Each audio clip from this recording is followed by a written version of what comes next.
Welcome to Double Trouble, Macdonald-Laurier Institute's foreign policy podcast series, where we explore the implications of the emerging axis of authoritarianism between Russia and China for Canada, for our allies, friends, and the world. Double Trouble is generously supported by the Konrad-Adenauer Foundation's Canada office.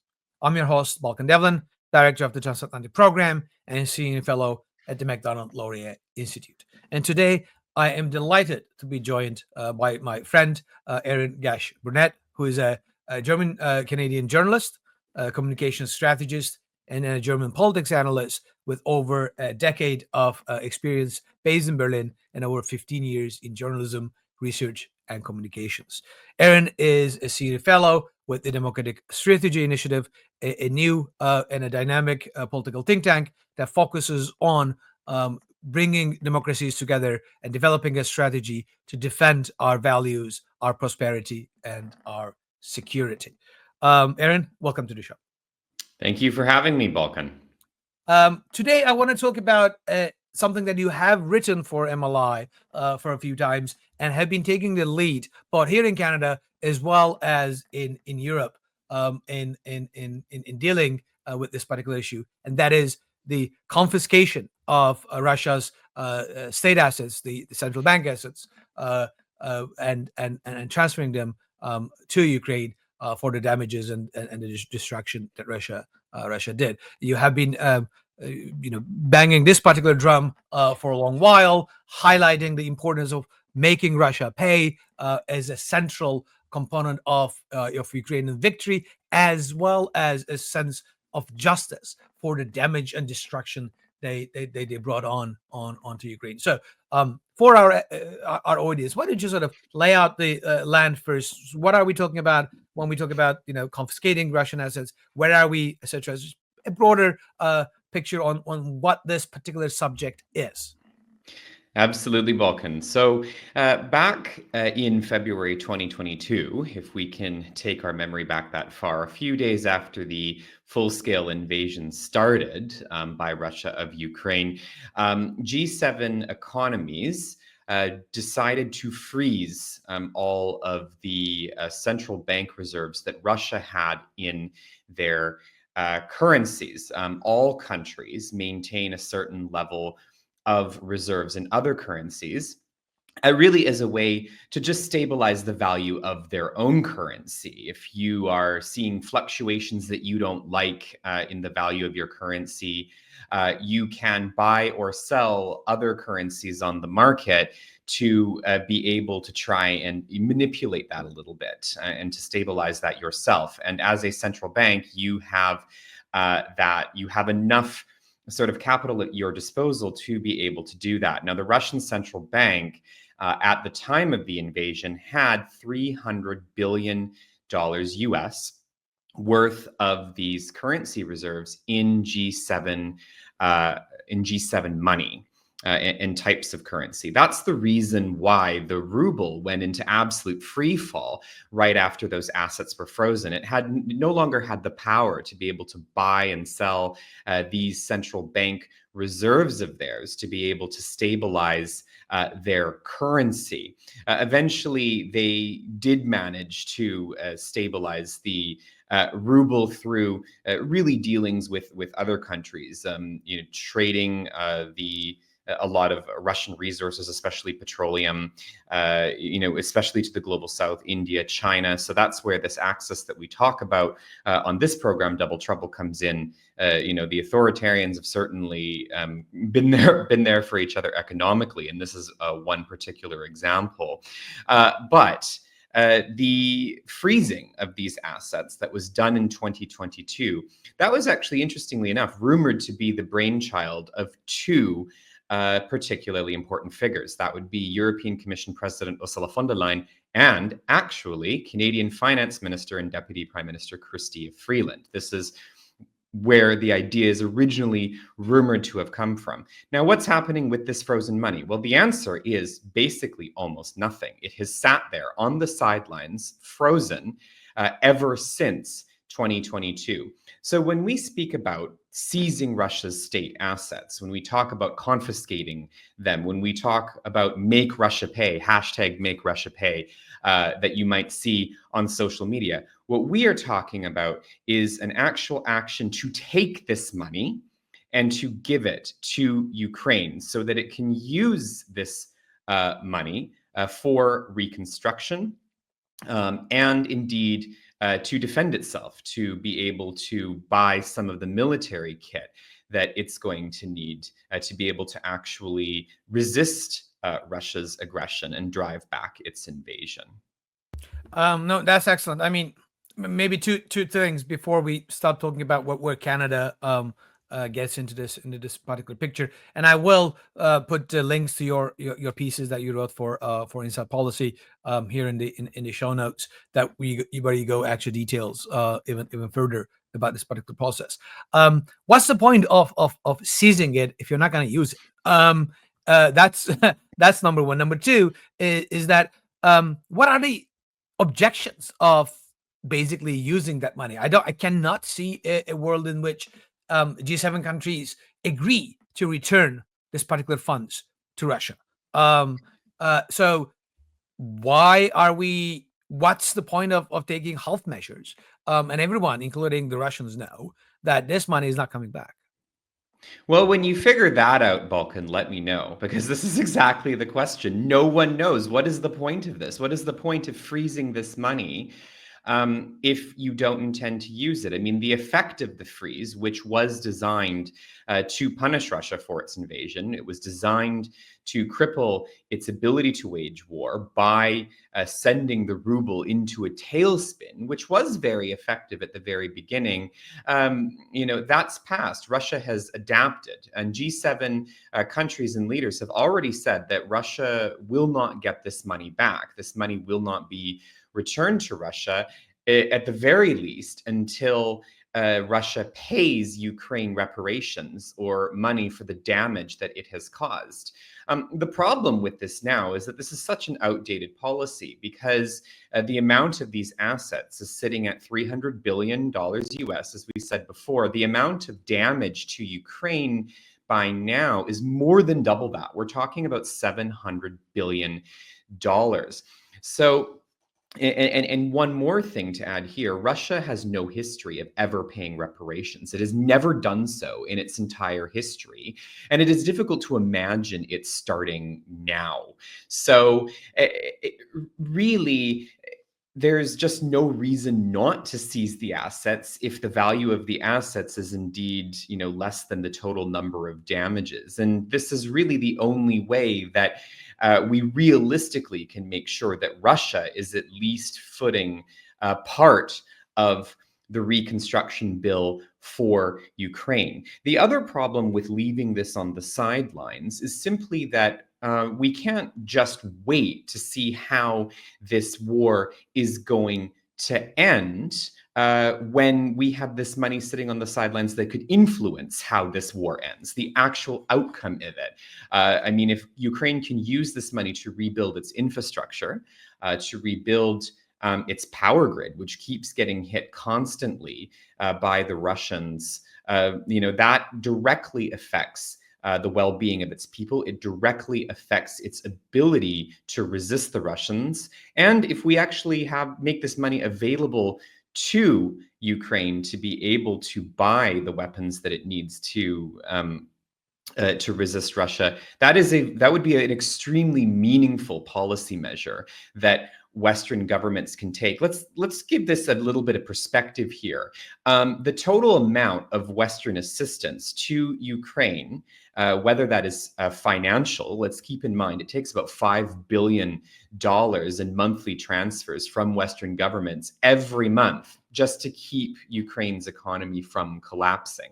And then there's the military assistance. And a lot of it is also loans, right? I mean, that's also what people necessarily don't, sort of think about it. It's not, cash in craters and send in C-130s. A lot of those are loans. Yes.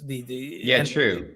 So Yeah, true. And I mean, even then, all that put together, we're looking at assistance to Ukraine, basically in the neighborhood of between 375 and 400 billion dollars. And that is total assistance that's been given to Ukraine since the full-scale invasion started by all Western governments put together. So we're talking about an extremely significant sum, this 300 billion. We're talking about 75% of what Ukraine has gotten in support from Western governments to date since the full-scale invasion started, wrapped up in this package of frozen money. And we should add here that this would not cost taxpayers anything. This is Russian money that has been frozen and set on the sidelines that for some reason, Western governments are simply not willing to actually seize, have the courage to seize and transfer to Ukraine for its reconstruction and its defense. and again, like doing it now, the sense of urgency, I think, is one of the most important things, because the quicker the Ukrainian victory comes, the less the damage will be, and the less the need for reconstruction going forward. So not only sort of the economic damage, but of course also to the human capital and lives and other aspects of it. So it is not only the right thing to do in the sense of the Russia paying for the damages that it caused, but also strategically the smart thing to do to defeat Russia. I want to focus on the Canadian part of it. How much of this money is in Canadian dollars? The short answer, actually, Balkan, is a lot. I mean, we're looking at, we know, for example, where $215 billion dollars of that 300 billion is, because it's sitting in a Belgian securities depository called Euroclear. Now, the lion's share of that, about 2/3, is in euros, about 16% in British pounds, about 8% each in US dollars and in Canadian dollars, 8% of that total. Now, just do the math there for a second. What's 8% of 215 billion dollars US, right? Like we're talking, a very significant chunk of money. I mean, Over what is 20 billion 18 Canadian or so. I mean, if you think over? about it, Yeah. the Mhm. exchange rate and all that, 20 billion or more of Canadian dollars sitting there, that can actually go for Ukraine, and that will cost nothing for the Canadian taxpayer. Yeah, absolutely not a penny, required of the Canadian taxpayer there to basically seize those assets. And because that money is denominated in Canadian dollars, we can have the legal authority to take it and to transfer it to Ukraine because we have jurisdiction over it. Now, let me give you a sense of what that amount of money can do. Over 20 billion Canadian dollars. If that sounds like a lot, it is. In terms of what it can do, let's just think for a second about the size or the capacity of Ukraine's own military defense sector. So Ukraine's defense sector is actually not running at capacity. There's not enough money going into it for Ukraine to actually be able to order all of the weapons, all of the equipment that its own defense industry is able to produce. Now, how much is that capacity? Actually, indeed, around 20 billion Canadian dollars. So basically, if you see where I'm going with this, if we wanted to support Ukraine's own defense industry at capacity for a full year, we literally could do that with just the amount of money that is available in Canadian dollars in these assets, and it would not cost the Canadian taxpayer a dime. So I don't know why we're not doing this. It Why are makes we no not sense. doing it?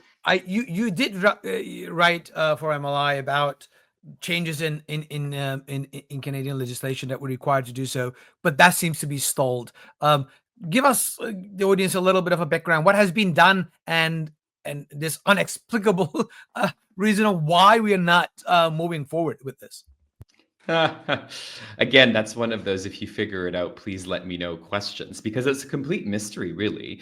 It defies common sense. I mean, you're able to give Ukraine such a decisive edge you're able to give it money that it's probably not going to get from the Russians anyway, despite the fact that Russia, really owes Ukraine this money. And that's not simply a moral statement, that's a legal one. The UN General Assembly has already declared that Russia owes this money. Under international law, Russia owes Ukraine this money. And this is one of the only ways that we can really think of to get it. There's a number of objections that come up when we talk about the seizure of Russia's assets. The first one of those is legal.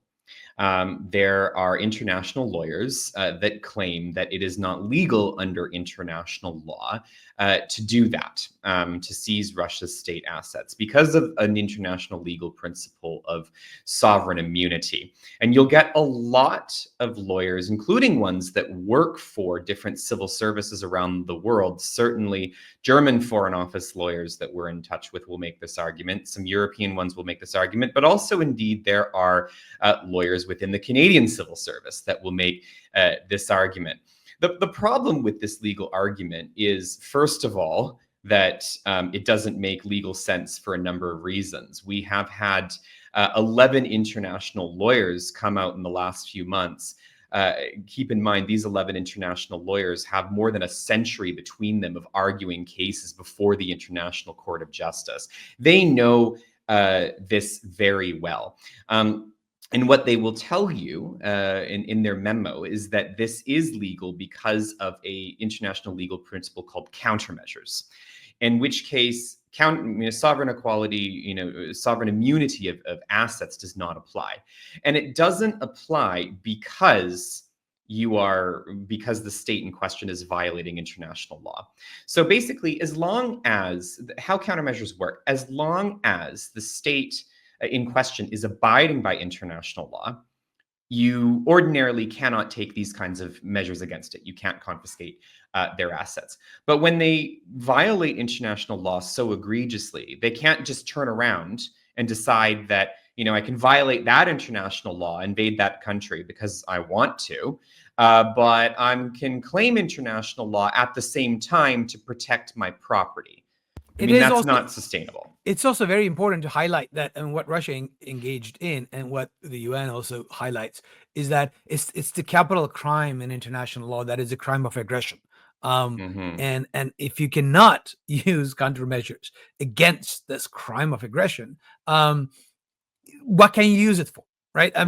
It just doesn't make sense in any shape or form. And of course, if Russia wants, they can go and sue.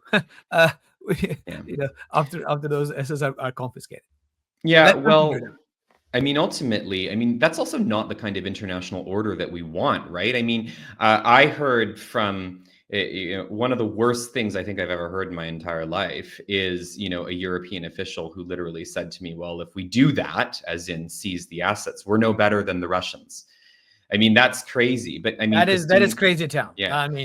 Yeah. Well, Christine Lagarde, ECB chief, made the argument that if we confiscate the assets, we are risking the international order that we want to protect. Well, to that, I say this. What do you really want? An international order that prizes property over human life? Also, to be frank, when people complain about, this will create a precedent and other countries will get all antsy and so on and so forth, my reaction tend to be, yes, they should. Yes, if you invade your neighbor and engage in genocidal acts and destruction, you should be worried that your assets are going to be seized. That's the precedent we want to set up. Absolutely. Yeah, that's precisely the point. However, at the same time, there are some legal issues in confiscating assets domestically, because we just simply have never really envisioned ourselves, being in this situation. So in order to do this, you have to make it legal, because Canadian law basically says that you cannot do this. However, there is legislation, draft legislation, making its way through the Senate. It started as a draft amendment by Senator Ratna Omadvar, who has since retired. This draft amendment has now been picked up by Senator Donna Dasko, who will be familiar to many people as a great friend of Ukraine, as is Senator Ratna Omadvar.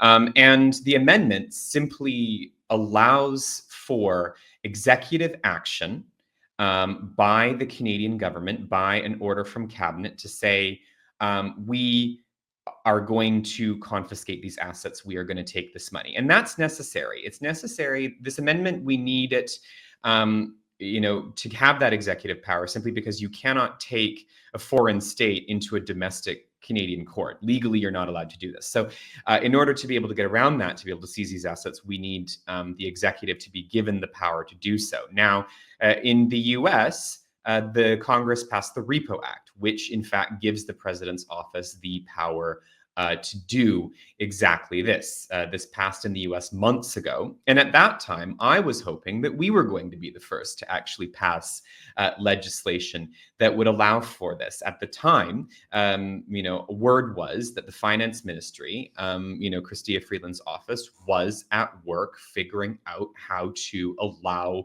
for this legally. However, since then, it has completely stopped. And any inquiry that we make into what the progress of this is met with, silence. Also saw, yeah, exactly. It defies description. To be honest, this really fits within the pattern with the government of this government, the complete lack of urgency, and doing too little, too late, and without necessarily pushing things in a timely manner. Health measures are infuriating because they're worse than no measures at all. And it's just unbelievable, the fact that such a legislation have been sitting for months and not going forward, while Ukraine continues to fight for its independence and sovereignty and for their lives. We're just waiting not to do anything about it. That's just infuriating. Mm-hmm. Well, and I mean, passing legislation like this doesn't necessarily mean that you will immediately seize the assets either. It simply means that you have a legislative framework allowing you to do so. And passing a law like that is, at the very least, a signal. What's very telling is how strong Canada and the finance ministry in particular were on this type of legislation until the G7 summit in June, and until the budget of 2024. And we looked in that budget and we saw some very telling signals that Canada was not going to be trying to have a leadership role on this question. It said Canada will work with its partners to do this and to, not to seize these assets, but to use them, to mobilize them, which is really just a fancy way of saying that it was going to support a G7 measure to borrow against these assets and give Ukraine a loan using these assets as collateral. Now, the problem with that is, how do you collateralize something you don't legally own? How do you do that, right? Like this whole process, essentially, to get Ukraine a $50 billion loan that would be paid off the proceeds of these assets over time, really requires a lot of legal and financial engineering. And the simplest way would just be to take the assets. I mean, why are we going through all this trouble to secure a $50 billion loan for Ukraine that basically is a magic trick that has turned 300 billion into 50? It's a worse solution. The worst accounting trick ever. Yeah. Let's do an accounting trick that actually makes this worth less. Like, who had that idea? And in the meantime, we're still sitting on 300 billion. It's on the sidelines and it's not doing what we need to do. And the ink on this deal, this deal isn't signed. It's not finalized, simply because, the lawyers and the bigwigs are finding it incredibly difficult to figure out how you even do this. And, so Ukraine isn't even getting the 50 billion that it was promised at this particular the summit. Complete lack of urgency. That actually is mind blowing to me, that Ukraine does not have 5 years for the international lawyers and the bankers to figure this out. No, it doesn't. That is It needs its money now. exactly right. And again, Mhm, going back to the point that you highlighted before, this will not cost a penny to any taxpayer in G7. And this, to me, should be a win-win-win for everyone involved. It's the right thing to do. It is a strategically smart thing to do, but we are not moving forward. And Canada, as you have very, eloquently articulated in those articles, is in an excellent position to take the lead on this, given the limited financial and trade relations and etc. that we have with Russia. The cost or the retaliation potential to Canada is minimal, and we're mhm. not doing it. Last question: what is a step forward? What our audience, what the Canadians need to understand, and how we can proceed in making Russia pay. What should be the next steps? Well, I think that one of the biggest steps that any Canadian can take is to simply, start asking your MP and political leader why you expect us to foot this entire bill when the Russians should be footing their share of the bill, right? I mean, let's consider a couple of things. Donald Trump has made it clear that he might be willing to continue to support Ukraine militarily with U.S. weapons, depending on what the rest of the G7, NATO, Europe, Canada, is willing to put up. But I mean, it's clear that even if he is willing to do that, we don't know yet. Even if he is willing to do that, he expects us to to foot our share of the bill. And even if he's willing to supply Ukraine with weapons, the bulk of the reconstruction bill, let's be very clear here, is gonna come down on the rest of us. It's not going to be the US who's paying for that. It's going to be Europe and it's going to be Canada. Why is it that the Canadian and the European taxpayer is expected to help foot this entire bill when the Russians should be footing it with their with their dirty blood money? And it That is sits the right there, question. and then it sits there. It is not as if you need to reach in and get something that is not there. It Mhm, sits there. It can be taken. It can be given to Ukraine today, mhm, so that they can actually purchase the things from their domestic industry, from international partners, including the United States and mhm, elsewhere, and help with the reconstruction going on. The mhm. quicker the Ukrainian victory comes, the less it will Yeah. cost, both in terms of treasure and blood, to everyone involved. So there is no real excuse here. Absolutely. And I'll say one more thing about this. Well, I'll say two things more about this. First of all, if Canada wanted to pick a file to lead on, this would be it. As you have said before, and rightly so, out of the G7 countries, we're the least exposed to Russia in terms of private business, in terms of trade relations, all of that sort of stuff. The legislation to do so, we're not like the Europeans, where we're sharing a common currency, and that brings different kinds of legal arguments and complexities into the mix as well. We can do this ourselves. Also, the amount of military support that we've given to Ukraine, the amount of support that we've given to Ukraine in general, is just paltry. Certainly in comparison to what the rest of our NATO allies have given. And the reason for that really is that we basically just don't have anything to send them. And that's a result of the, years of neglect. Well, the last minimum decade of neglect that we've seen in investing in our own defense. But fixing that is going to take quite some time, and that's time that as much as we need to do that for our own security, that's time the Ukrainians don't have. So if we want to pick a file to lead on, this would be the one.